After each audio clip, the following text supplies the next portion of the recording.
Hey everyone! Want Instagram post that looks professional and editable? Today, let's create and customize templates in Kittl that you want or you can use anytime. Let's get started. First, go to kittl.com and here in the left side menu, click on Templates and search for Instagram. And here you'll see of layouts for posts, carousels, and stories. Pick one that matches your brand style.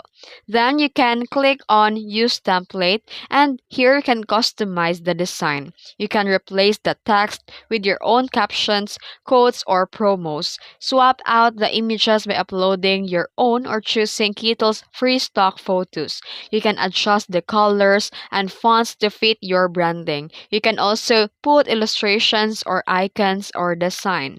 And then here, make sure that a group elements logically like there's a headline, body text, or image placeholder. This way, you can easily duplicate and swap content later. And save, and give your project a name like Instagram post template, and you can reopen and reuse it for your future use. And that's it. You can now download and export for Instagram design. If you found this video helpful, don't forget to like and subscribe for more tutorials. Thanks for watching.